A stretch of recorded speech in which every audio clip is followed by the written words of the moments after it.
Real fake, real fake, real fake, real fake news. Welcome to the Real Fake News. I'm your host, Jesse Bertel. Today I'm going to discuss the mainstream and alternative media coverage of voter suppression during the 2016 Arizona presidential primary in a segment I like to call Real Fake News. Let's play Real Fake News. In real news, last week Bernie Sanders crushed Hillary Clinton in 5 out of 6 states, or as CNN put it, frontrunners score key Western victories. The media declared Clinton the winner of Arizona, based mostly on mail-in ballots. Meanwhile, thousands of voters were still waiting in long lines to cast their ballot. USA Today was on the scene. It's absolutely deplorable in the fact that you have to wait out on the street to get into the parking lot. And then you walk in here and you take a look around and you've got maybe 500-600 people standing out here in the sun. The sheer number of people. It's the fact that there's a very limited number of places to vote. And when you've only got 3 or 4 choices in the East Valley, everybody's got to go somewhere. Figure 2 hours from the time getting in line to getting out of here, and then you have to get out of the parking lot. I think they could have done a much better job with this election, knowing how contentious it's getting, and with all the problems they've had at all the polling places. Regardless of your political party, it doesn't seem to matter.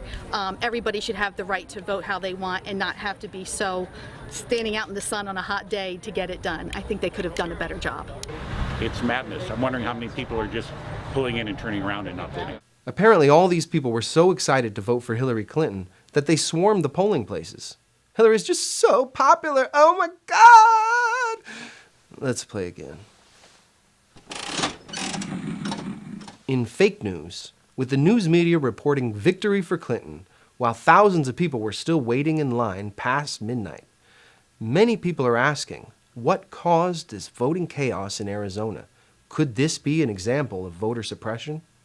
The Nation reported that there were 5-hour lines to vote in Arizona because the Supreme Court gutted the Voting Rights Act. Is it possible that legislation is purposely marginalizing voters and candidates? What about the news media? Last year I spoke with Ralph Nader about how the media ignores whoever they deem unworthy of coverage.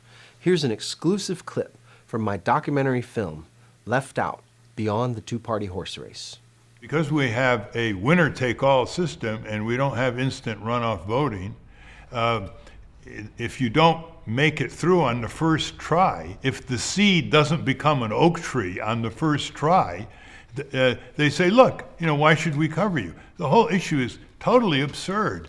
The media bears a serious responsibility here. I went down to meet with the editor of the Washington Post in 2008 when I was running for president, and I said, Fred, his name is Fred Hyatt, I said, Fred, why aren't you covering me? I've been around here for over 40 years. I have a record of victorious support of legislation. We've put out all kinds of groundbreaking reports. I didn't come down here on a UFO. Look, we're not talking about an investigation into extraterrestrial space here. Why aren't you covering me? And he said, well, you want to know why, Ralph? Because you can't win. And I said to him, well, Fred, why are you covering the Washington Nationals baseball team? They're in the cellar. Did Bernie come from a UFO? Let's play again. In real news, the direct cause for long lines in Phoenix, Arizona, came down to the fact that there were only 60 polling places in the state's largest county. This was cut down from 200 in the 2012 primary, which was already a drop from the 400 polling places they had in 2008. Fox News gave Maricopa County Recorder a chance to explain to concerned voters how this is in no way an example of voter suppression. So, just to start, obviously you've heard of all of the frustration. Who's to blame for these long lines? Well, the voters for getting in line. Oops! Did you want to vote today? Once she realized and admitted she made a mistake, she immediately accepted the blame. I take full responsibility for what happened yesterday. I made an error. In judgment in planning this election, I should have had more polling places. Obviously, she's going to resign. Problem solved.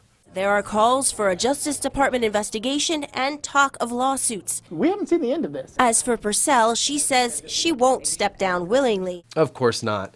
She takes full responsibility, just not if it involves stepping down. Let's play again. In fake news, U.S. Uncut reports in its 5 examples of voter suppression in the Arizona primary. Number 3, according to Yavapai County election worker Kelly Thornton, roughly 2/3 of registered Democrats were mistakenly identified by election software as independent. Now that couldn't happen unless there was something wrong with the election software. Here's a clip from the HBO documentary Hacking Democracy, which investigated fraud in election software.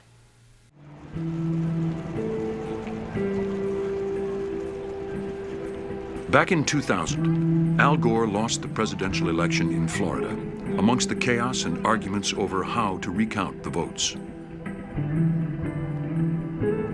But no one thought to ask how the computers originally counted the results.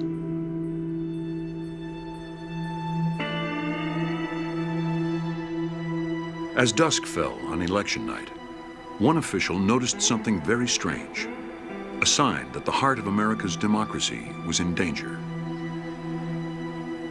In Volusia County, Florida, an election computer counted Al Gore's totals backwards. He had negative votes.